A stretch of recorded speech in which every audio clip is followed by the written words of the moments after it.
Welcome to my studio and welcome to Drawing in the Now. This here is the 4th class, and we do a little bit of review at the beginning, and then we move forward with what we're focusing on today. And today, what I really want to focus on is these two states of mind. We have, hold on a second. We have chaos and we have order. And then we also have been focusing on talking about things via the conscious mind and the the unconscious mind. And ultimately, what the drawing in the now activities, what we're using the I create what I believe activities in this very simple way is to give people a simple tool to reconnect with their soul, to reconnect with who their authentic self, to reconnect with their purpose, to just reconnect. And so in the first 2 classes, we focused on individual hands, seeing what patterns activated our conscious mind more quickly, be it the non-dominant or the dominant. And so we did those individually, and we looked at the different shape lines that helped us connect with our conscious mind. Then last week, I introduced doing 2 hands together.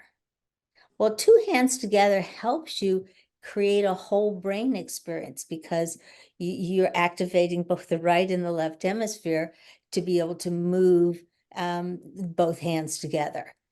And in the both hands together, the patterns each hand has to draw does not have to be the same, but there has to be a sense of connection or synchronization or wholeness is what we're shooting for with that. Now, today, what I want to do is we're going to work a little bit more on the 2 hands, but I want to move this out into life and just say our body is designed to entrain or synchronize itself with its environment. But we actually have 2 environments to draw from. We have the external and we have the internal. And the internal is our authentic self, our soul, the connection to the universe, a deep sense of who we really are. So when you're in a situation, which many of us are at this time in history, in a situation where the external environment is really, really chaotic. And so when you're in a situation where the external environment is really chaotic, you do not want to entrain or synchronize yourself with that. Instead, what you want to do is you want to connect with your inner environment, which I was just talking about. So when you're doing the different activities, pay attention to at what point do you feel you're pulled away from the external conflict or upheaval or overwhelm? And what movement helps you just sit in that lovely, lovely place of connection with yourself and your soul? So today, when we're going to actually do the 2 hands, just so we have a little refresher there. But then I'm going to move you on to the next activity in the I Create What I Believe program. So we're going to do this together. I would like you to close your eyes. Now you can either take 3 deep breaths right now, or you can just move forward. And what you want to do is you really want to pay attention to moving both hands. They don't have to be doing the same thing, but they have to, be a continuation. You're not doing, I'm scribbling here and I'm scribbling here. And no, they both have to be moving. You have to find the speed, the rhythm, the pressure, the connection. That's what we're looking for. We're exploring the point of connection when we're moving both hands at the same time, or we're creating a whole brain experience. This is how we get that sense of confidence, this sense of clarity, this sense of comfort. And this is where we find our authentic self. So take a few minutes and, you start moving and pay attention. Is there more pressure on one hand versus the other? Is there more pressure or speed? What is the difference between the two? But there is a synchronization. There is a connection here, but it's facilitated by what the right hand is doing and the left hand is doing. And in this process, we find ourselves really moving forward in a much clearer way. So take a few more minutes and then we'll talk. And take your time, but when you feel ready to talk, speak up, but take your time. Yeah, today I really felt like my whole wrist, like my hands were like my whole, just all from the wrist Oh, going round, which I hadn't done before. It was a whole arm movement, but today it was like my wrists just going round and round, both going counterclockwise. The non-dominant hand a little more awkward, but it was still sort of in sync and just enjoying that flow. good. Yeah. Good. Now, can you imagine a place that what you just uncovered could serve you well in your You day? know what? Probably before I go to bed might be Oh, good. Just I know that might sound strange. I don't know, but no. just to really ensure I've tuned out of everything else. Yes. I think, That was the first thing that came to mind. well, I would tell you, I think that's an excellent, excellent observation and decision. I mean, that to do this before you are going to bed, helps you let go of what isn't finished from the day and Yeah. and clears the air for the forward movement. Yeah. Good, good. Okay, so once again, whenever you're in a situation that is overwhelming or stress making, just remember what you need to do is move away from that chaos, and move into order. And how you get the order is by doing the pattern that you found that gave you pleasure or settles you down. I mean, those patterns, they're really building at this point. And so it's knowing that, okay, when I'm, in a thing out in public, or I'm on the phone with a friend, I mean, there's a lot of times that we just need to have a simple tool that brings us back into ourselves instead of overstretching ourselves into and then becoming part of the chaos. Yeah. Okay.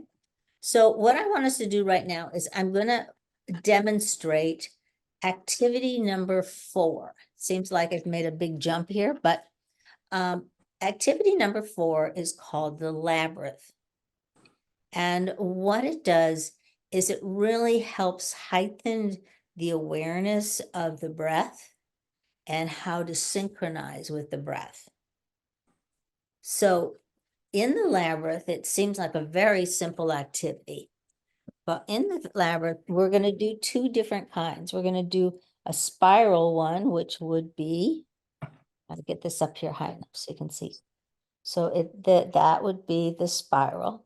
So we're going to draw a spiral. And then when we get to the center, we're going to come back out of the spiral.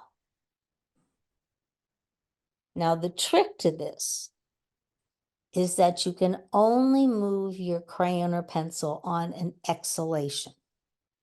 So if I starting here and I get a good breath and I just go and I run out of breath over here, what do I have to do? I have to stop. I have to stop and I have to take an adequate breath to move me forward. So here we go. And this, and then when I run out of breath again, I have to stop. And then I take another breath and I come into the center here. Once we're in the center, we're going to come back out. And once again, it has to do, you can only move your crayon on an exhalation. And every time you take a breath, you can start moving again. So we're only going to take it on an exhalation all the way back in here. Now, the other thing you need to know here is that, hold on just a second, is to pay attention to what is the speed, what is the pressure, and how does this feel? How could you use this yourself? So for right now, we're just going to do it together. I'm going to say, Right. all right, you ready? Yes. Okay, so you can take 3 deep breaths or not. It's completely up to you there. But on your last, you take the last breath, or the only breath you take, is you take a big breath. And as you are moving it, I want you to make a little sound. It could be like a s. Doesn't have to be very much. But what it does is it shows you when you run out of breath. Because we can get, go in, it's like, oh yeah, I'm breathing, I'm breathing, I'm breathing, I'm breathing. No, you're not really. You are breathing, but you're not doing it in a purposeful way. But when you make a sound with your exhalation, you know exactly when you've run out of air because you can't make any more sound. Okay, so let's do it together. We're going to start here at the beginning. You want to spiral in 3 times and then spiral out back to this place. And when you get back to this place in yourself, say something and we will move on from there. All right. So once again, close your eyes, take a breath, and let yourself do the spiral. And when you run out of breath, stop. Now, it's also true that if you want to have your eyes open when you do the spiral, that's all right too. And when you get to the center, remember, we're going to go back out using the breath again and using the breath to bring us into our inner environment. That's what this is doing. It's pulling us into our inner environment. It's strengthening our connection with our authentic self.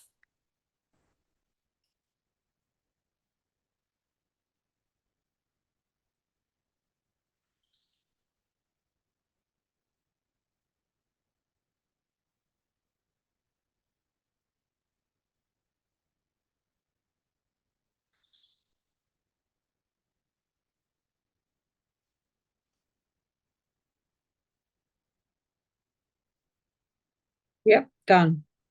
Good. All right. So can you explain how you responded to it? Did this bring more clarity or more confusion, or how did you feel about this activity? Yeah, I like it. I did open my eyes. Maybe that's just a beauty thing that I like to see the beauty of the spiral. I don't know. I'll see where I'm going. There you go. Hmm? That's a very justifiable response, no? Okay, so, And yeah, I did, it made me breathe deeper. mhm. Yeah. Okay, so I have a question for you. Is why do you think I have you start on the outside and go in, and then go from the inside out versus, Maybe it's pulling away from the outside world, yeah, coming into yeah, myself. right. Absolutely. Is that, chaos outside of us can really derail us, fragment us, disorient us. And so when we start at the outside, we're starting from that place of unbalance, and we're using the breath to spiral ourselves inward so we can connect more deeply with our authentic self or our inner environment. The trick really is, dealing with the amount of chaos and upheaval we're all being subjected to these days. The trick really is to disconnect from that. We're not disappearing. We're just not using that as our stabilizing force. Instead, we are bringing ourselves into our authentic self, and that's where we find order.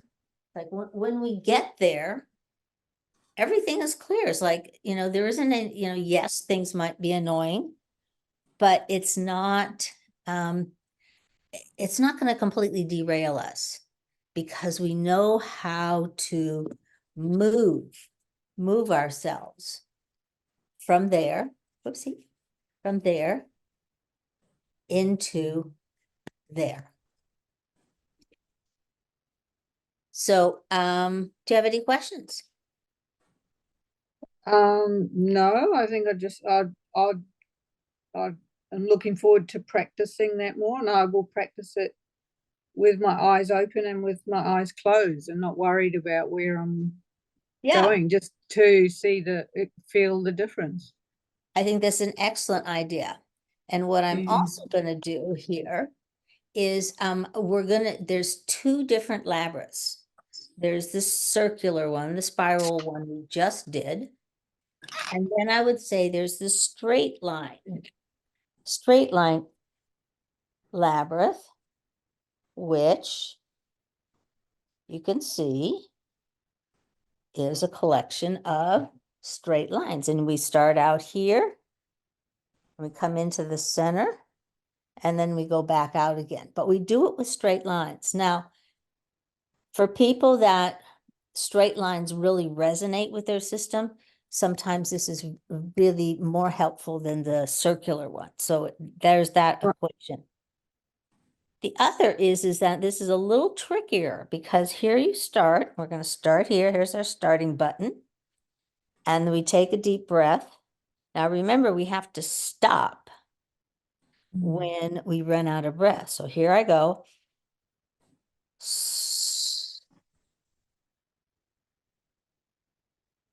Uh-oh, I ran out of breath. I have to stop here, get another breath, and keep going.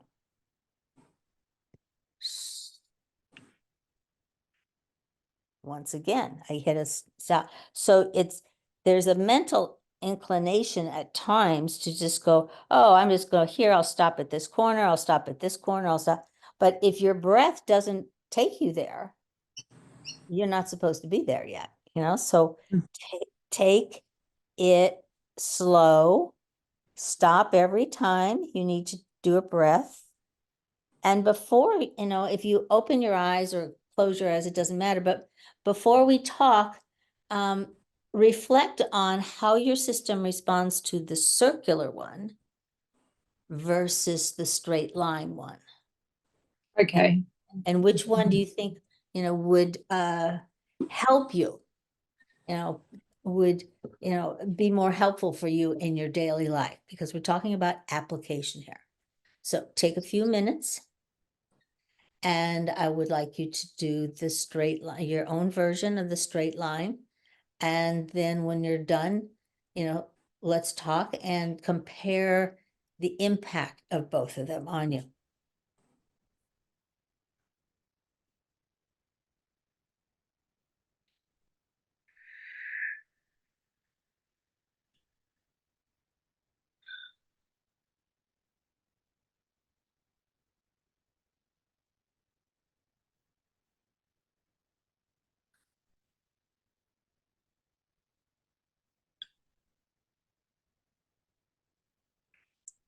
Okay, I did that one. Okay. Um, I found it made me think a bit more. Oh, Yeah. it's really nice. So more focused. Yeah, maybe I was more focused instead of just flowing a lot, dreaming along. So yeah, maybe not necessarily a bad thinking.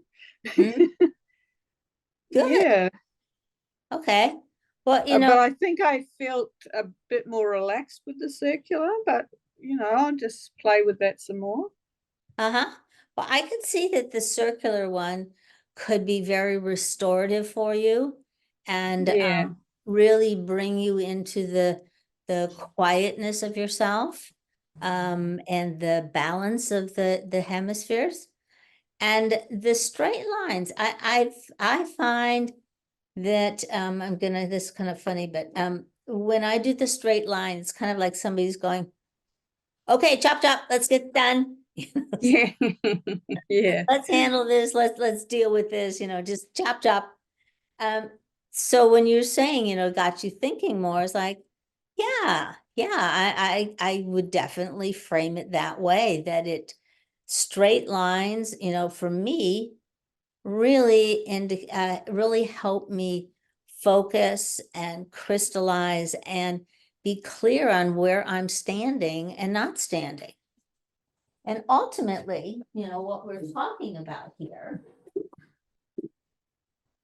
is moving ourselves from the subconscious mind or the reactive mind to the problem-solving mind or the conscious mind. And that, moving that often there is a conflict between the things that we were taught about ourselves and the things that are true about ourselves. And so every time you find a way to bring yourself into your inner environment, that you activate your conscious mind. And then remember, they operate in an either or capacity, meaning that if you move yourself into the conscious mind, all of those tapes, all of those shoulds are disconnected. So you have peace of mind for a period of time, which helps you get clarity, what helps you disentangle from the external chaos and reconnect with yourself. And to yeah. me, that is the job or the challenge we all face.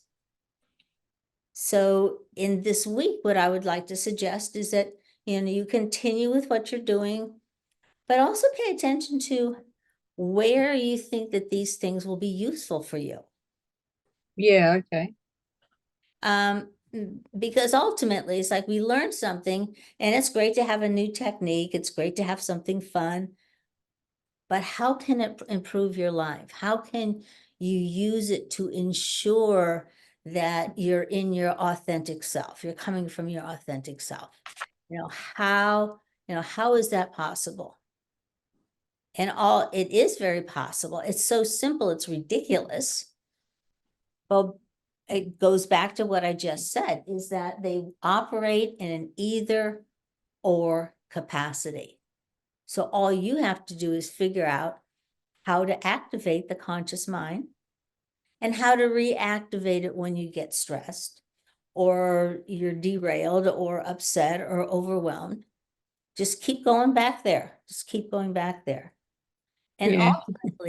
ultimately, the saying is a well-worn path is easy to find. Mm.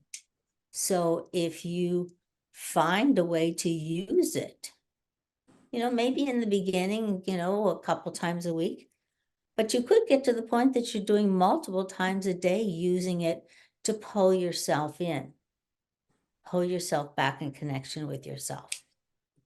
Yes. And that's, I feel like, is how we get peace. Peace within ourselves, within our families, within our communities, and at some point, hopefully, the world. Yeah.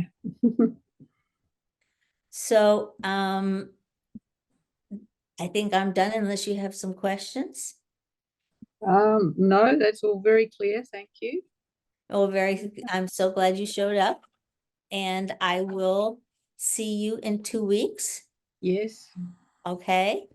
And in the meantime, enjoy doing whatever version. And I really do think your whole thing of the coloring in the patterns you have drawn is fabulous. It just really is. Yeah.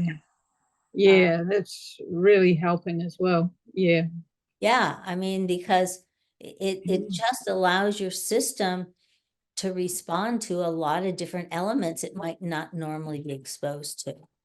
And, you get to know yourself better. And so, yes, I think that what you're doing in that variation that you've come up with is fabulous, absolutely fabulous. And I hope you have a good 2 weeks, and I will see you then.